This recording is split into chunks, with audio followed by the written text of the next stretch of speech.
ఒకే ఒక్క సినిమాతో over night star అయింది తృప్తి డిమ్రి.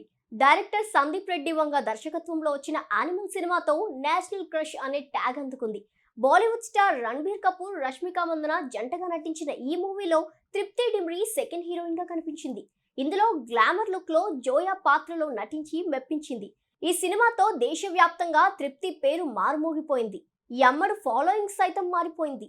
యానిమల్ తర్వాత కుర్రాళ్ళ ఫేవరెట్ క్రష్ లిస్ట్ లోకి చేరిపోయింది తృప్తి. ఈ సినిమా తర్వాత బాలీవుడ్ ఇండస్ట్రీలో ఆమెకు వరుసగా ఆఫర్స్ క్యూ కట్టాయి. ప్రస్తుతం సినిమాలు, వెబ్ సిరీస్ చేస్తూ బిజీగా ఉంటుంది. కానీ ఆమె సినీ ప్రపంచంలోకి అడుగుపెట్టి 10 ఏళ్లు కావస్తుంది. మొదట్లో చిన్న చిన్న పాత్రలు పోషించింది.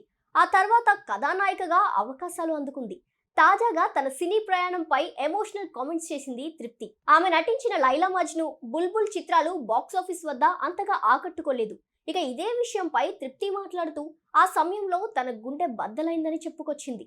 లైలా మజ్ను విడుదల కాబోతున్నప్పుడు నేను పాలీ మార్కెట్లో కూరగాయలు కొంటున్నాను. అప్పుడు నేను అద్దె అపార్ట్మెంట్లో నివసిస్తున్నాను. నా పనులు నేనే చేసుకునేదాన్ని. నేను నటించిన సినిమా విడుదలవుతుంది. ఆ సినిమా తర్వాత నన్ను అందరూ గుర్తిస్తారు అని అనుకున్నాను. అప్పుడు నేను బయటికి రావడానికి సంకోచించాను. కానీ విడుదలయ్యాక చాలా తక్కువ మంది సినిమా చూసేందుకు వెళ్లారు. మేము అనుకున్నంతగా ఆ సినిమాకి రెస్పాన్స్ రాలేదు. అప్పుడు నా గుండె ముక్కలైంది. ఆ తర్వాత నేను నటించిన ఏ సినిమా పెద్దగా ఆకట్టుకోలేదు. తర్వాత చాలా ఆడిషన్స్ ఇవ్వాల్సి వచ్చింది.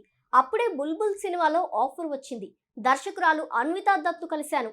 ఆ సినిమాను థియేటర్స్ లో విడుదల చేస్తారనుకున్నాను, కానీ ఓటీటీలో రిలీజ్ చేశారు. బుల్బుల్ సినిమాను ఓటీటీలో రిలీజ్ చేయడం నాకు అంతగా నచ్చలేదు. కానీ ఆ కథ, పాత్ర నాకు నచ్చాయి. అందుకే ఇక మిగతా విషయాల గురించి ఆలోచించడం మానేశాను. సినిమా ప్రతిదీ మారుస్తుంది అంటూ చెప్పుకొచ్చింది తృప్తి.